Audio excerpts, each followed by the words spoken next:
جو آیت نور میں نے آپ کے سامنے تلاوت کرنے کا شرف حاصل کیا، اس میں اللہ تعالیٰ جل شانہ نے ارشاد فرمایا، اے ایمان والو، تمہارے اوپر روزے فرض کر دیے گئے جس طرح تم سے پہلوں پہ فرض کیے گئے تھے تاکہ تمہیں تقوی ملے۔ الصوم فی اللغت الامساک، روزہ لغت میں رک جانے کو کہتے ہیں۔ جب ہوا کے تیز جھکڑ چلتے چلتے رک جاتے تو اہل عرب کہتے سامت الریح، کہ ہوا رک گئی۔ تیز دوڑتا ہوا گھوڑا جب اچانک ٹھہرتا تو وہ کہتے سام الخیل، منہ زور گھوڑا رک گیا۔ تو روزے کو بھی روزہ اس لیے کہا جاتا ہے کہ نفس کا سرکش اور منہ زور گھوڑا رمضان میں رک جاتا ہے، اور جو اللہ کے حکموں کو ڈٹائی سے توڑتے ہیں رمضان میں ان کے سر بھی سجدوں میں دیکھیں۔ تو اس لیے صوم کو صوم کہا جاتا ہے کہ اس میں انسان گناہوں سے رک جاتا ہے۔ شریعت اسلامیہ میں طلوع فجر ثانی سے غروب آفتاب تک اکل و شرب اور جماع سے قصداً رکے رہنے کو روزہ کہا جاتا ہے۔ روزے کی تاریخ کے حوالے سے علامہ اسماعیل حقی علیہ رحمہ تفسیر روح البیان میں لکھتے ہیں کہ ملک تحمورث ثالث کے دور میں قحط پڑا۔ یہ حضرت آدم علیہ السلام کی اولاد سے تیسرا بادشاہ ہوا ہے۔ تو اس نے اپنی قوم کو حکم دیا کہ وہ ایک وقت کا کھانا کھائیں اور ایک وقت کا کھانا بچا کر قحط زدہ علاقوں میں بھیجیں تاکہ دکھیوں اور مجبوروں کی مدد ہو سکے۔ ملک تحمورث الثالث کے اس حکم کو قوم نے قبول کیا اور ایک وقت کا کھانا بچا کر کے قحط زدہ علاقوں میں بھیجا۔ اس قوم کی یہ ادا اللہ کو پسند آ گئی تو اللہ نے اس کو عبادت قرار دے دیا۔ پھر اس کے بعد ہر نبی پر روزہ فرض ہوا۔ کما کتب علی الذین من قبلکم، اس پہ شاہد عادل ہے۔ حضور علیہ السلام فرضیت روزہ سے قبل ایام 20 کے روزے رکھا کرتے تھے۔ ہر ماہ کی 13، 14 اور 15 تاریخ کو قمری تقویم کے حساب سے جو روزے رکھے جاتے ہیں ان کو ایام 20 کے روزے کہا جاتا ہے۔ لیکن اس کے بعد پھر عاشورہ کا روزہ حضور نے معمول بنایا، اور اس کو کسی صورت بھی حضور اور صحابہ ترک نہیں کرتے تھے۔ فصام رسول اللہ وامر بصیامہ، حضور نے خود بھی روزہ رکھا اور صحابہ کو بھی حکم دیا کہ یہ روزہ رکھیں۔ لیکن جب سن 2 ہجری کو واقعہ بدر سے ایک مہینہ قبل 17 شعبان المعظم کو جب روزہ فرض کیا گیا تو پھر حکم دے دیا گیا۔ حضرت عائشہ صدیقہ رضی اللہ تعالی عنہا سے روایت ہے کہ فرمایا، اب جس کا جی چاہے عاشورے کا روزہ رکھے اور جس کا جی چاہے ترک کر دے، لیکن اس سے قبل وہ روزہ رکھنا امت پر ضروری تھا۔ اب ایام معدودہ یعنی گنتی کے دن، اور وہ 29 یا 30 دن ہیں، ان کے روزے امت پر فرض کر دیے گئے۔ سن 2 ہجری میں روزہ فرض ہوا۔ حضور نے 11 ہجری کو رمضان سے قبل ہی ربیع الاول شریف کے مہینے میں انتقال فرمایا۔ اس طرح حضور علیہ السلام کی زندگی میں کل 9 رمضان آئے، 2 ہجری کو شامل کر کے 9 رمضان زندگی میں کل آئے، جس میں 2 رمضان 30 کے تھے اور باقی 7 رمضان 29 کے تھے۔ اور یہ بات ذہن میں رہے کہ روزے 29 ہوں یا 30 ہوں، اللہ ثواب 30 کا ہی عطا فرماتا۔ جس طرح کوئی شخص بھول کر کھا لے تو حدیث میں آتا اس کو اللہ نے کھلایا، اس کو اللہ نے پلایا، تو وہ اس نے کھا بھی لیا، اس نے پی بھی لیا، لیکن اس کا روزہ بھی باقی رہا۔ اس طرح اگر چاند 29 پہ نظر آ جائے تو ثواب اللہ 30 کا ہی عطا فرماتا ہے۔ یہ اس کی کرم نوازی ہے اپنے بندوں پہ۔ تو روزہ ڈھال ہے اور جہنم سے آزادی کا ایک اہم ذریعہ ہے۔ روزہ اللہ اور بندے کے مابین ایک راز ہے۔ روزہ نور ہے، ضیاء اور روشنی ہے، اور آقا کریم صلی اللہ علیہ وآلہ وسلم نے روزے کی فضیلت بیان کرتے ہوئے ارشاد فرمایا کہ ہر شے کی کوئی زکوٰۃ ہوتی ہے، انسان کے جسم کی زکوٰۃ روزہ ہے۔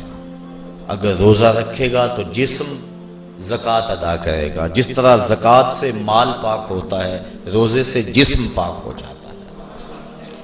اور روزہ ویسے بھی انسان کے لیے شفا کا پیام ہے۔ فرمایا کہ سحری کھایا کرو، چونکہ سحری کے کھانے کے اندر بھی اللہ نے برکت رکھی ہے۔ تو یہ ماہ صیام اپنے دامن میں برکتیں لے کر، رحمتیں لے کر نازل ہوتا ہے۔ اس کا پہلا حصہ رحمت، درمیانی حصہ مغفرت، اور آخری حصہ جہنم سے آزادی کا مجدہ جاں فضا ہے۔ حدیث میں آتا ہے کہ اللہ نے میری امت کو رمضان المبارک کے روزے کے حوالے سے 5 چیزیں ایسی عطا کی ہیں جو اس سے قبل کسی امت کو نصیب نہیں ہوئی۔ ایک تو یہ کہ رمضان المبارک کے اندر روزہ رکھنے والے کے معدے سے جو بو نکلتی ہے، اللہ کو وہ مشک سے زیادہ محبوب ہے۔ دوسری بات کہ جب ماہ صیام آتا ہے تو شیاطین کو جکڑ دیا جاتا ہے۔ تیسری بات کہ روزے دار جب تک روزے میں رہتا ہے، فرشتے اس کے لیے مغفرت کی دعائیں کرتے رہتے ہیں۔ اور چوتھی بات، جب ماہ صیام کی آخری رات آتی ہے تو اس کے سارے گناہوں کو بخش دیا جاتا ہے اور اس کو جہنم سے آزادی کا پروانہ مل جاتا ہے۔ بلکہ ایک صحابی نے حضور سے عرض کی کہ آقا کریم، جو یہ جہنم سے آزادی کا پروانہ مومن کو ملتا ہے تو کیا یہ لیلۃ القدر کی رات ہے؟ تو آقا کریم نے فرمایا نہیں، جب مزدور اپنی مزدوری مکمل کرتا ہے، جب اس کی دہاڑی پوری ہو جاتی ہے تو پھر اس کو اس کا مالک کچھ دیتا ہے، تو یہ جو اس کو بخشش اور مغفرت کا مجدہ جاں فضا دیا جاتا ہے، یہ اس کی مزدوری ہے۔ اور فرمایا کہ جو لیلۃ القدر کی برکتیں اس کو حاصل ہوتی ہیں، یہ اس کے علاوہ ہیں۔ اور یہ اللہ تعالیٰ جل شانہ نے خاص کرم نوازی فرمائی بندہ مومن پر کہ اس کو یہ بابرکت رات عطا فرمائی۔ اور 5ویں فضیلت جو اس کو دی گئی روزہ دار کو، اور حضور سے قبل جو امتوں میں لوگ روزے رکھتے تھے، یہ فضیلتیں ان کو نہیں عطا کی گئی۔ جنت کو پورا مومن کے لیے آراستہ و پیراستہ کیا جاتا ہے۔ حضرت ابو ہریرہ رضی اللہ تعالی عنہ سے ایک روایت مروی ہے جس کو امام بخاری اور امام مسلم نے روایت کیا کہ آقا کریم علیہ السلام نے ارشاد فرمایا، قال اللہ عز وجل، اللہ جل شانہ ارشاد فرماتا ہے، کل عمل ابن آدم لہو، ابن آدم کا ہر عمل اسی کے لیے ہے، الا الصوم فانہ لی، ہاں مگر روزہ ہے جو وہ میرے لیے رکھتا ہے، وانا اجزی بہ، اور اس کی جزا میں اسے دوں گا، والصیام جنۃ، اور صیام روزہ ڈھال ہے، فاذا کان یوم صوم احدکم فلا یرفث ولا یصخب، فَإِن صَابَّهُ أَحَدٌ أَوْ قَاتَلَهُ فَلْيَقُلْ إِنِّي صَائِمٌ إِنِّي صَائِمٌ وَالَّذِي نَفْسُ مُحَمَّدٍ بِيَدِهِ لَخُلُوفُ فَمِ الصَّائِمِ أَطْيَبُ عِندَ اللَّهِ مِن رِّيحِ الْمِسْكِ لِلصَّائِمِ فَرْحَتَانِ يَفْرَحُهُمَا إِذَا أَفْطَرَ فَرِحَ بِفِطْرِهِ وَإِذَا لَقِيَ رَبَّهُ فَرِحَ بِصَوْمِهِ۔ تو فرمایا کہ جب کوئی شخص روزہ رکھتا ہے تو اس کا یہ عمل اللہ کے لیے ہے اور اللہ تعالیٰ اس کی جزا دے گا۔ روزہ ڈھال ہے، جب کوئی شخص روزہ رکھے تو وہ اس کے اندر کوئی اللہ کی نافرمانی نہ کرے، یہاں تک کہ اگر اس کو کوئی شخص گالی بھی دے تو وہ یہ کہے کہ میرا روزہ ہے، میں صائم ہوں، میں نے روزہ رکھا ہوا ہے، یہ کہہ کے لڑنے والے کو، الجھنے والے کو ٹال دے۔ حضور نے ارشاد فرمایا مجھے قسم ہے اس رب کی جس کے قبضے میں محمد کی جان ہے کہ روزہ دار کے معدے سے جو بو نکلتی ہے اللہ کو وہ مسک یعنی کستوری کی خوشبو سے زیادہ محبوب ہے۔ اور روزہ دار کے لیے دو خوشیاں ہیں، ایک خوشی اس کو اس وقت ملتی ہے جب وہ روزہ افطار کرتا ہے، اور دوسری خوشی اس کو اس وقت ملتی ہے جب اس روزے کے صلے میں اسے اپنے رب کا دیدار نصیب ہوگا۔ یہ بات ذہن میں رکھیں کہ اس دنیا پر سب سے بڑی دولت جو حضرت انسان کو دی گئی ہے وہ دولت ایمان ہے، اور قیامت کے دن سب سے بڑی دولت جو اہل ایمان کو دی جائے گی وہ اللہ تعالیٰ کا دیدار ہوگا۔ جنت کے حور و قصور، جنت کے محلات، جنت کی اعلی نصب نعمتیں، دنیا کی کوئی دولت اور دنیا کی کوئی نعمت جنت کی کسی نعمت کا مقابلہ نہیں کر سکتی، لیکن جنت والے جنت میں جا کر جس نعمت کو سب سے بڑا سمجھیں گے، اور وہ ہوگی بھی حقیقت میں سب سے بڑی نعمت، ایسی نعمت کہ اس نعمت کے ملنے پہ باقی ساری نعمتوں کو بھول جائیں گے، وہ یہ ہے کہ رب اپنے رخ کرم سے پردہ ہٹا دے گا اور ان کو اپنا دیدار عطا فرما دے گا۔ تو یہ سب سے بڑی دولت جو مومن کو آخرت میں نصیب ہوگی یہ روزے کے صلے میں نصیب ہوگی، یہ روزے کا وہ ثمر ہے، یہ روزے کا وہ پھل ہے جو اللہ اہل ایمان کو قیامت کے دن عطا فرمائے گا۔ عاجزی بہی کا معنی ہے کہ اس کی میں جزا دوں گا۔ ایک روایت میں آتا ہے کہ جو اعمال ہیں وہ 7 طرح کے ہیں، 2 اعمال ایسے ہیں کہ جو واجب کرتے ہیں، 2 اعمال ایسے ہیں کہ جن کی جزا ان کی مثل ہے، اور ایک عمل ایسا ہے کہ جس کی جزا 10 گنا ہے، اور ایک عمل ایسا ہے کہ جس کی جزا 700 گنا ہے، اور ایک عمل ایسا ہے جس کی جزا بے حساب ہے۔ فرمایا کہ وہ 2 عمل جو واجب کرتے ہیں وہ یہ کہ اگر کسی شخص نے اللہ کی عبادت کی اور اس کے ساتھ کسی کو شریک نہ ٹھہرایا تو وہ جنت کو یہ اعمال واجب کر دیتے ہیں، یعنی اس کو جنت کا ملنا لازم ہے، ضروری ہے، واجب ہے اس کے لیے۔ اور دوسرا وہ شخص جس نے اپنے رب کے حکموں کو توڑا یہاں تک کہ اس کے ساتھ کسی کو شریک ٹھہرایا، اس کے اوپر جہنم واجب ہے۔ اور 2 وہ عمل جن کی جزا ان کی مثل ملے گی، ایک وہ گناہ جو اس نے کیا تو اس کی سزا اس کی مثل دی جائے گی، اور دوسری وہ نیکی جو اس نے کی نہیں ہے لیکن اس کا عزم کیا تھا تو اس کو بھی ایک نیکی کا ثواب دے دیا جائے۔ ایک عمل وہ ہے جس کے بدلے کے اندر 10 گنا اس کو اجر دیا جاتا ہے، اور فرمایا اس سے اس کے نیک اعمال مراد ہیں، اور فرمایا کہ جو اس کا چھٹا عمل ہے وہ ایسا ہے جس کے بدلے کے اندر اس کو 700 گنا اجر دیا جاتا ہے، اور وہ راہ خدا میں اس کا صدقہ کرنا ہے۔ اور فرمایا ایک عمل ایسا ہے جس کی جزا کا دنیا پر کوئی حساب ہی نہیں ہے، اور وہ بندے کا اللہ کے حضور اپنے روزے کے ساتھ پیش ہونا ہے۔ تو روزہ ایک ایسا عمل ہے کہ جس کی جزا کا کوئی حساب ہی نہیں ہے، تو یہ اللہ کے علم میں ہے کہ وہ اپنے بندے کو کتنی اس کی جزا اور کتنا اس کا صلہ عطا فرما دیتا ہے۔ تو یہ اجر ہے نیکی کا۔ اور آقا کریم علیہ السلام نے ارشاد فرمایا روزہ ڈھال ہے اور جہنم سے بچنے کا ایک مضبوط قلعہ ہے۔ روزے کے من جملہ ثمرات میں سے ایک ثمرہ مرتبہ احسان کا حاصل ہونا ہے۔ مرتبہ احسان کیا ہے؟ اس پہ حدیث جبریل میں آپ کے سامنے رکھنا چاہوں گا، جس کو امام بخاری نے اور دیگر ائمہ احادیث نے ذکر کیا ہے۔ مسجد نبوی کا ماحول تھا، مدینہ شریف کی فضائیں تھیں، صحابہ حضور کی صحبت میں جلوہ فراز تھے، نور بٹ رہا تھا، اجالے اتر رہے تھے، صحابہ کے من روشنی سے مالا مال تھے کہ حضرت عمر فاروق رضی اللہ تعالی عنہ فرماتے ہیں کہ ایک شخص آیا جس کی گھنی سیاہ داڑھی تھی اور اس کا سفید لباس تھا، ہم میں سے اسے کوئی جانتا بھی نہیں تھا، لیکن اپنے وجود کی تر و تازگی کی وجہ سے وہ مسافر بھی دکھائی نہیں دیتا تھا، چونکہ مسافر ہوتا تو آثار سفر اس کے بدن سے ظاہر ہوتے، لگتا تھا جس طرح یہی کسی گلی سے نکل کے آیا ہے، لیکن چونکہ وہ وہاں کا رہنے والا نہیں تھا، ہم میں سے اسے کوئی پہچانتا بھی نہیں تھا۔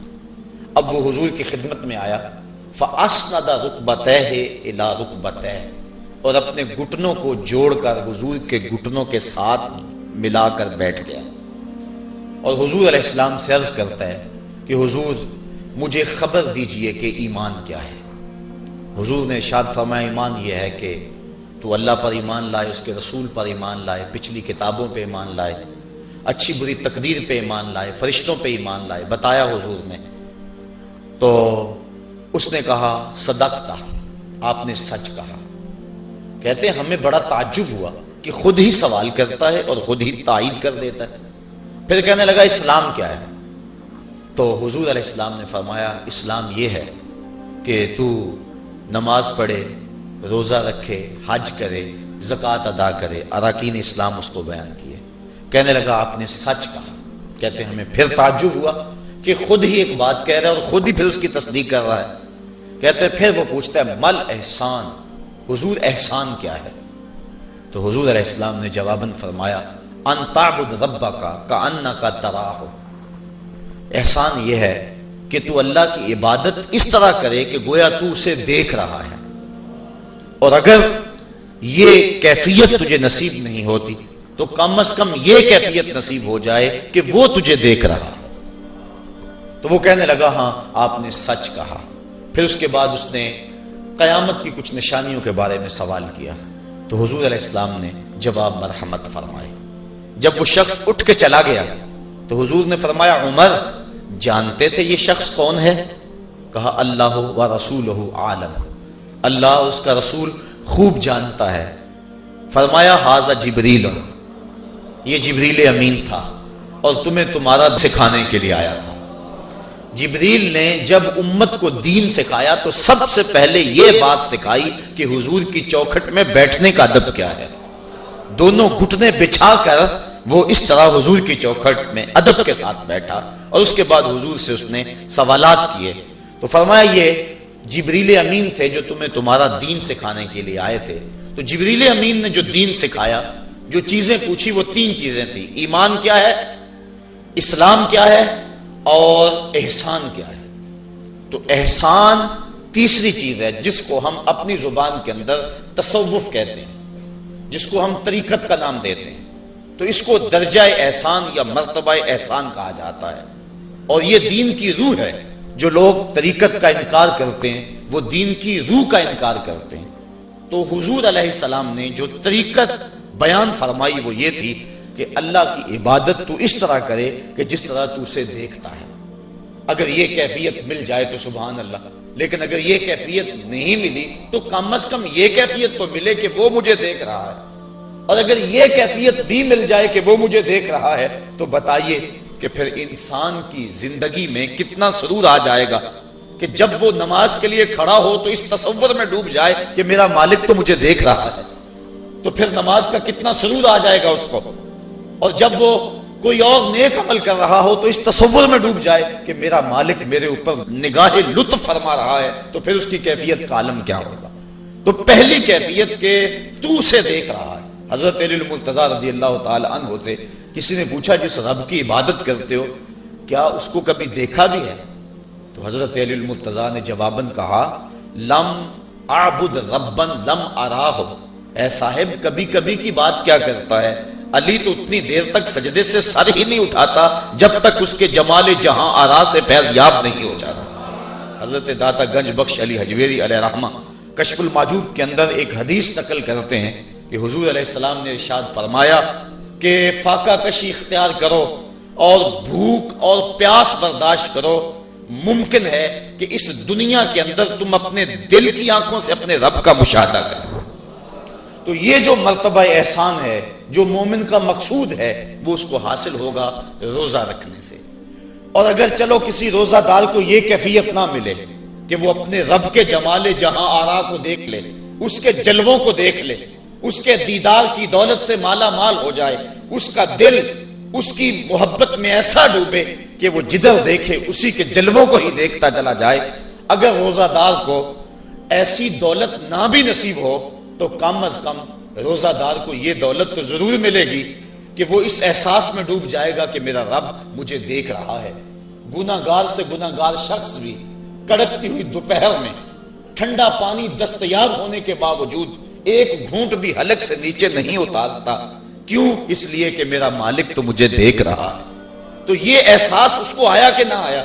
کاش کہ رمضان میں یہ نور جو ہم کو نصیب ہوتا ہے، یہ رمضان کا خاص نور ہے، مرتبہ احسان سے پھوٹتا ہوا یہ اجالا رمضان میں ایک گناہگار سے گناہگار شخص بھی حاصل کر لیتا ہے کہ وہ اس احساس میں ڈوب جاتا ہے کہ میرا مالک مجھے دیکھ رہا ہے۔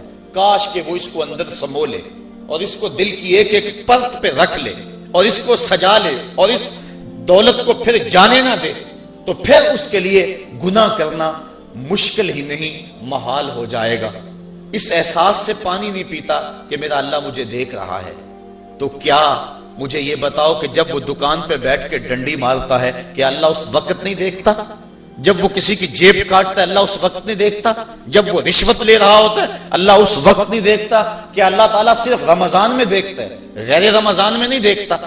تو یہ احساس کاش کہ اس کے ساتھ لگ جائے کہ میرا مالک مجھے دیکھ رہا ہے، تو پھر گناہ کرنا مشکل ہی نہیں ناممکن ہو جاتا ہے۔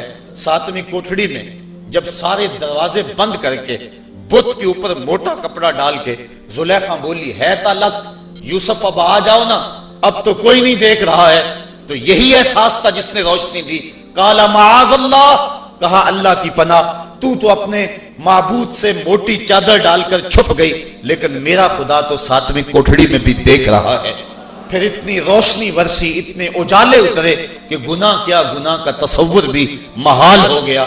تو یہ یقین، یہ اذعان کہ میرا مالک مجھ کو دیکھ رہا ہے، انسان کے لیے گناہ کو مشکل ہی نہیں ناممکن بنا دیتا ہے۔ اور میرے اور آپ کے آقا و مولا نے فرمایا سبعۃ یظلھم اللہ تعالی فی ظلہ یوم لا ظل الا ظلہ، امام عادل وشاب نشا فی عبادت اللہ ورجل قلبہ معلق بالمساجد ورجل دعته امرأة ذات منصب وجمال فقال انی اخاف اللہ ورجلان تحابا فی اللہ اجتمع علیہ وتفرقا الیہ ورجل تصدق بصدقة فأخفاها حتى لا تعلم شماله ما تنفق يمينه ورجل ذكر الله خاليا ففاضت عيناه او كما قال۔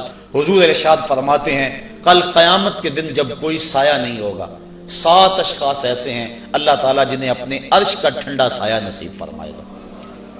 حدیث طویل ہے اور مجھے وقت کے گزرنے کا شدت سے احساس ہے، میں اپنا مقصود آپ کے سامنے رکھوں گا۔ چوتھا شخص وہ وَرَجُلٌ دَعَتْهُ امرأة ذات منصب وجمال فقال انی اخاف اللہ۔ چوتھا وہ شخص جس کو کسی عورت نے دعوت گناہ دی، اور وہ عورت کوئی معمولی عورت نہیں تھی، ذات منصب و جمال، ایک روایت میں ذات حسب و جمال، یعنی منصب اور جمال کی مالکہ تھی، یا حسب و نسب اور جمال کی مالکہ تھی، اور اس نے نوجوان کو دعوت گناہ دی۔ اب قدموں میں حسن خود بخود بچھنے کے لیے بےتاب ہے، تو جب جذبات انگڑائیاں لے رہے ہوں، جوانی جوبن پہ ہو اور آرزویں مچل رہی ہوں اور حسن خود قدموں میں بچھنے کے لیے بےتاب ہو، تو پھر اپنی خواہشات کو لگام کون دے گا؟ لیکن اگر کسی نے اس وقت یہ کہہ کے اس کی پیشکش کو ٹھکرا دیا انی اخاف اللہ، میں تیری بات کیسے مانوں، مجھے رب سے بڑا ڈر لگتا ہے۔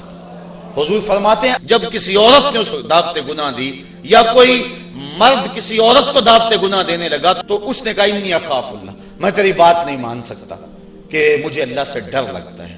حضور فرماتے ہیں کل قیامت کے دن جب سورج سوا میل پہ ہوگا اور زمین تانبے کی ہوگی، لوگ پسینے میں شرابور ہوں گے، اللہ پورے قہر و غضب اور جلال میں ہوگا، لوگ برہنہ اٹھائے جائیں گے، پسینے سے شرابور ہوں گے، ندامت ان کے چہرے پہ چڑھی ہوئی ہوگی، لیکن 7 اشخاص میں سے ایک شخص یہ ہے کہ قیامت کے دن جب کوئی سایہ نہیں ہوگا، اللہ اسے اپنے عرش کا ٹھنڈا سایہ نصیب فرما دے گا، کہ جس نے برائی کو یہ کہہ کے ٹھکرا دیا کہ میرا رب مجھے دیکھ رہا ہے اور میں اس سے خوف کھاتا ہوں۔ امام یافعی نے روض الریاحین کے اندر یہ واقعہ لکھا ہے کہ ایک نوجوان کپڑے کی دکان پہ کام کرتا تھا، ایک عورت آئی، اس کا اس جوان پہ دل آ گیا، اس نے کپڑا ضرورت سے زیادہ خرید لیا اور مال کے دکان سے کہنے لگی جوان کو میرے ساتھ بھیج دو، میری گٹھڑی بھاری ہے، گھر چھوڑ آئے۔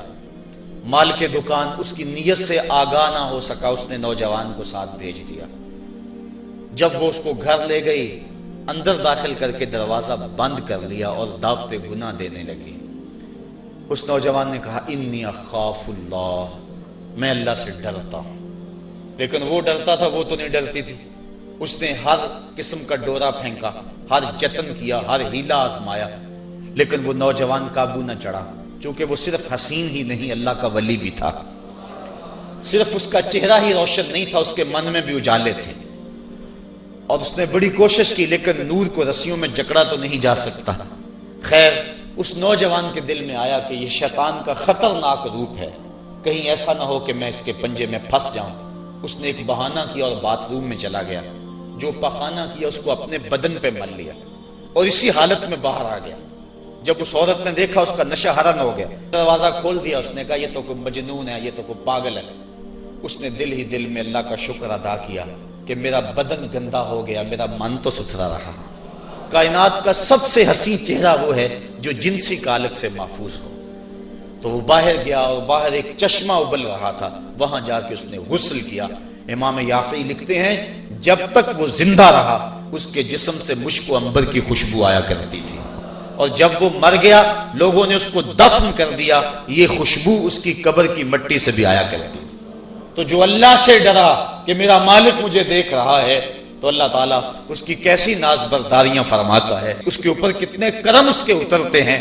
تو کہا کہ وہ شخص جس نے اللہ سے ڈر کر گناہ کو چھوڑا، کل قیامت کے دن جب کوئی سایہ نہیں ہوگا، اللہ اسے اپنے عرش کا ٹھنڈا سایہ نصیب فرما دے گا۔ تو یہ رمضان کا فیض ہے کہ انسان بے شمار گناہوں کے باوجود بھی تڑپتی کڑکتی دوپہر کے اندر بھی ٹھنڈا پانی اپنے منہ کے قریب بھی نہیں لاتا، وضو کرتے ہوئے بھی احتیاط کرتا ہے، غسل کرتے ہوئے بھی احتیاط کرتا ہے کہ کوئی قطرہ حلق سے نیچے اتر نہ جائے، اس احساس میں کہ میرا رب مجھے دیکھ رہا ہے۔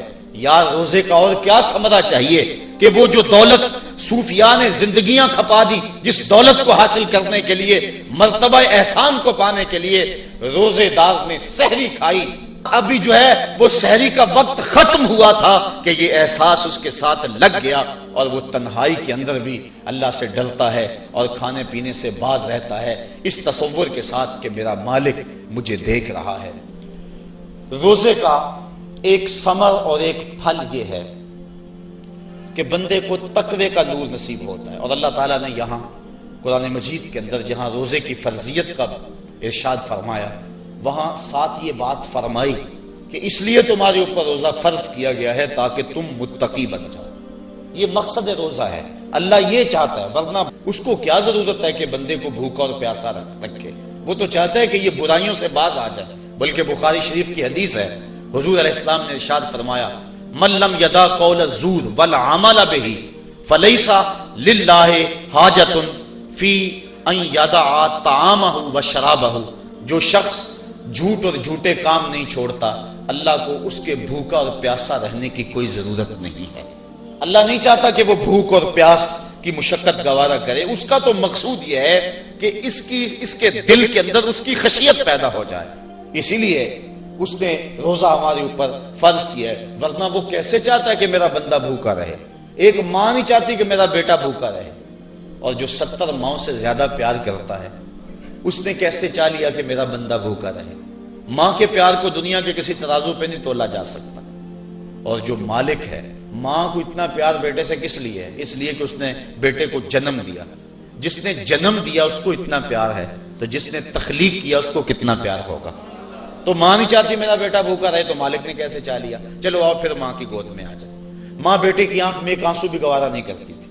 بیٹا ہو گیا بیمار، ماں لے گی ڈاکٹر کے پاس، اس نے جو دوا تجویز کی وہ کڑوی تھی، ماں نے زبردستی لٹا لیا، بیٹا پیتا نہیں، ماں نے منہ کھولا اور کڑوے سیرپ کے قطرے اس کے حلق میں ٹپکا رہی ہے۔ بچہ چیختا ہے، لیکن جوں وہ سیرپ کے قطرے حلق سے نیچے اترتے چلے جاتے ہیں، ماں کو قرار آتا جاتا ہے، اس کو طمانینت ملتی جاتی ہے۔ ماں کیا صفاق ہو گئی؟ نہیں۔ اس کا پیار چھن گیا؟ نہیں۔ اس کی ممتا رخصت ہو گئی؟ نہیں۔ وہ تو بیٹے کی آنکھ میں ایک آنسو بھی گوارا نہیں کرتی تھی، اور اب تڑپتا ہوا بیٹا، لیکن ماں کے چہرے پہ طمانینت کا نور ہے۔ اصل بات یہ ہے کہ ماں جانتی ہے، بیٹا نہیں جانتا۔ ماں جانتی ہے چند لمحوں کی تکلیف ہے، نتیجہ شفا کی صورت میں برآمد ہوگا۔ اس لیے ماں کی نظر اس تڑپنے پہ نہیں ہے، ماں کی نظر اس نتیجے پہ ہے۔ مالک جو 70 ماؤں سے زیادہ پیار کرتا ہے، وہ بھی نہیں چاہتا کہ میرا بندہ بھوکا اور پیاسا رہے، لیکن مالک کہتا ہے اس کے باوجود تو بھوکا اور پیاسا رہے گا، کیوں؟ لعلکم تتقون، میرے بندے تجھے تقوی کی بہاریں نصیب ہوں گی، تیرے من کو روشنی اور تیرے من کو اجالا نصیب ہو جائے گا۔ تو یہ تقوی نصیب ہوتا ہے روزے سے۔ چونکہ یہ بات ذہن میں رکھیں، ہمارے دو دشمن ہیں جو ہمیں نیکی کے راستے سے روک رہے ہیں۔ بات لمبی ہو رہی ہے، اختصار کر رہا ہوں۔ ہمارے دو دشمن ہیں جو ہر وقت ہمارے ساتھ لگے ہوئے، ایک شیطان اور دوسرا نفس۔ جو شیطان ہے وہ بڑا دشمن ہے یا نفس بڑا دشمن ہے؟ تو آپ اس بات پہ کسی دلیل کی ضرورت نہیں، آپ سب کہہ رہے ہیں کہ نفس۔ اور سادی سی بات ہے کہ شیطان آدمی کو بہکاتا ہے، لیکن شیطان جب خود بہکا، اس نے انکار سجدہ کیا، اس وقت کوئی دوسرا شیطان تو تھا نہیں، تو شیطان کو شیطان بنانے والا نفس ہے۔ تو یہ نفس شیطان سے بھی بڑا دشمن ہے۔ اکیلی جان دو دشمنوں کے نرغے میں، لیکن جب ماہ سیام آیا، سلسلۃ الشیاطین، حدیث میں آتا ہے شیاطین جکڑ دیے گئے۔ دو دشمنوں میں ایک دشمن ہمارے جکڑ دیے گئے، اب ایک دشمن ہمارا باقی ہے، نفس۔ اب نفس کا مقابلہ کر لیں گے تو شیطان چھٹ کر ہمارا کچھ نہیں کر سکے گا، لیکن اگر ہم نے اس موسم کے اندر اپنے نفس کا مقابلہ نہ کیا تو پھر ہم جو ہے وہ اس نفس کی شامت سے شیطان کے ہتھے بھی چڑھ جائیں گے۔ اب نفس کی تربیت کیسے کریں؟ اس کی تربیت بھی روزے سے ہوتی ہے۔ آپ کہیں گے وہ کیسے؟ تو شیخ فرید الدین عطار کا قول سناتا ہوں۔ شیخ فرید الدین عطار کون شخص ہے؟ کسی معمولی شخص کا نام شیخ فرید الدین عطار نہیں ہے۔ علامہ اقبال کے روحانی پیشوا، جن کو وہ مرشد رومی کہتے ہیں اور اپنے آپ کو مرید ہندی کہتے ہیں، اور یہ بات ذہن میں رکھیں کہ اقبال نے رومی کو ویسے پیر نہیں مان لیا، بڑا چن کے پیر تلاش کیا اقبال نے، بلکہ جب پیر دو ہوں اور دونوں ہی بڑے قابل ہوں اور مرید کے لیے مصیبت بن جائے کہ ادھر جاؤں کدھر جاؤں، امتحان تو اس وقت ہوتا ہے۔ اب اقبال کے لیے جو ہے وہ دو چیزیں تھیں، ایک راضی اور ایک رومی۔ اقبال کہتا تھا میں رومی کو پیر مانوں یا راضی کو پیر مانوں، چونکہ راضی استدلال کا شہنشاہ ہے اور اقبال فلسفے کا امام ہے۔ فلسفی کا مزاج یہی چاہتا ہے کہ جو استدلال کا بادشاہ ہو اس کو اپنا شیخ مانا جائے، لیکن جو رومی ہے وہ دل کا شہنشاہ ہے۔ اقبال شاعر ہے اور اقبال کا مزاج تھا کہ جو میرے دل کا بھی امام ہو وہی میرا شیخ ہو اور وہی میری رہبری کرے۔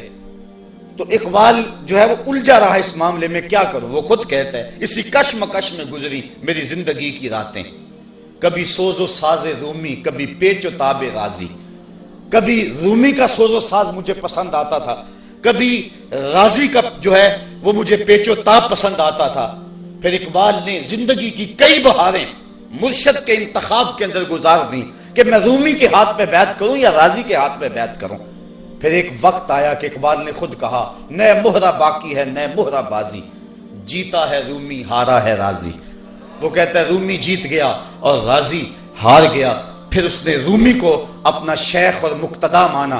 اقبال جس کو اپنا مقتدا مانتا ہے، جس کو اپنا امام مانتا ہے، اب اس رومی کی سنیے، وہ کہتے ہیں ہفت شہر عشق را عطار گشت ما ہنوز اندر خمیں یک کوچام۔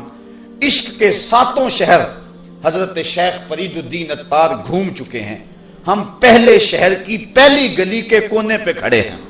یہ رومی کہہ رہے ہیں، جس کو اقبال نے بڑی چھان پھٹک کے بعد اپنا پیر مانا ہے، وہ فرید الدین عطار جو معرفت کا امام ہے اور اللہ کے رازوں کا امین ہے۔ حضرت شیخ فرید الدین عطار فرماتے ہیں نفس نتواں کشت اللہ باسے چیز بات گوئم یادگیرش اے عزیز، کہا نفس نہیں مرتا لیکن 3 اسلحے ہیں، اگر تیرے پاس ہوں تو نفس پر قابو پالے گا۔ وہ 3 اسلحے کون سے ہیں؟ کہا خنجر خاموشیو، شمشیر جو، نیزائے تنہائیو، ترک ہجو۔ ایک خاموشی کا خنجر، ایک بھوک کی تلوار اور ایک تنہائی کا نیزہ۔ اگر یہ 3 اسلحے تیرے پاس ہیں تو نفس پہ ٹوٹ پڑے نسلوں کو لے کر، تو تیرا نفس تیرے قابو میں آئے گا۔ اس کے علاوہ کوئی اور ذریعہ نہیں ہے اس نفس کو قابو کرنے کا۔ حضرت باہو جیسے بھی بول پڑے، باج فقیراں کسے نہیں ماریا، باہو ظالم چور اندر داہو۔ یہ جو اندر کا چور ہے، اس کو پکڑ لینا اور اس کو قابو میں کر لینا اور اپنے دل کی حفاظت کر لینا، یہی بڑی دولت ہے۔ فرماتے ہیں کہ 3 اسلحے ہیں، ایک خاموشی کا خنجر اور ایک بھوک کی تلوار اور تیسرا تنہائی کا نیزہ۔ کہ ان 3 اسلحوں سے اگر تم قابو پانا چاہو تو پا سکتے ہو، اس کے علاوہ کوئی اور اسلحہ نہیں ہے جو تمہارے نفس کو تمہارے قابو میں لے آئے۔ تو پھر بھوک کی تلوار ایسا اسلحہ ہے جو نفس کا سر کاٹ دیتی ہے۔ اور میرے اور آپ کے آقا و مولا، قلب و دل و نگاہ کے مرشد اولین حضور نبی رحمت صلی اللہ علیہ وسلم نے فرمایا، یا معاشر الشباب من یستطع منکم الباء فلیتزوج فانہ اغض للبصر واحسن للفرج فمن لم یستطع فعلیہ بالصوم فانہ لہ وجاء۔ اے جوانوں کے گروہ، تم میں سے اگر کوئی شخص نکاح کی طاقت رکھتا ہے تو وہ نکاح کر لے، یہ نظر اور شرمگاہ کا محافظ ہے۔ اور اگر تم میں سے کوئی نکاح کرنے کی فی الحال طاقت نہیں رکھتا تو وہ روزے رکھے، روزے شہوات کو توڑتے ہیں۔ تو نفس کی تہذیب بھوک سے ہوتی ہے، اور بھوک ایک ایسا اسلحہ ہے کہ جس سے ہم اپنے نفس کو قابو میں لا سکتے ہیں۔ حضرت نظام الدین اولیاء علیہ رحمہ جو تصوف کے سرخیل اور امام ہیں، آپ فرماتے ہیں کہ آدھی فقیری روزہ ہے اور آدھی فقیری باقی سب کچھ ہے۔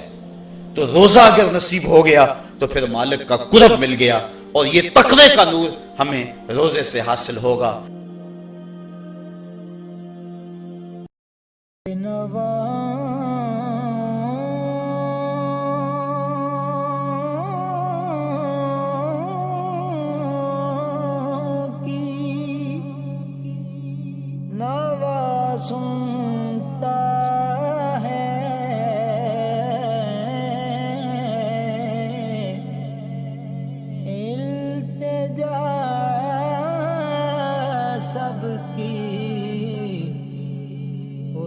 سنتا ہے ہم کے بندے ہیں، ثنا کرتے ہیں وہ کہ خالق ہے صدا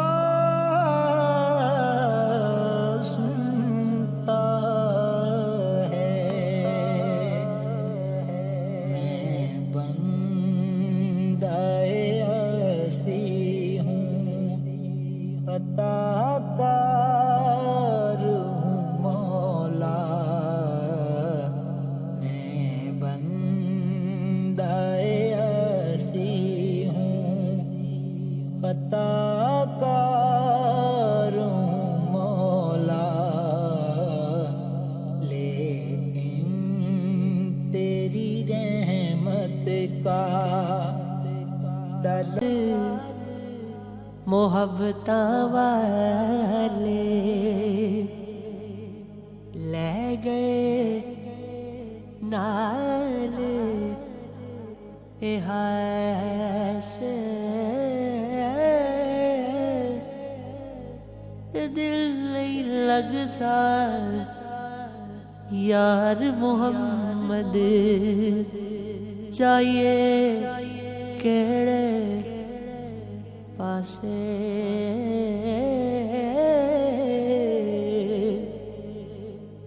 باپ مرے سر ننگا ہوندا ویر مرنے کنڈ خالی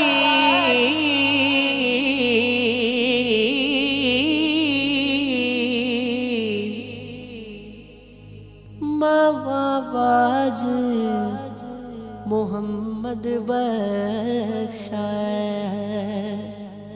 کون کرے رکھوالی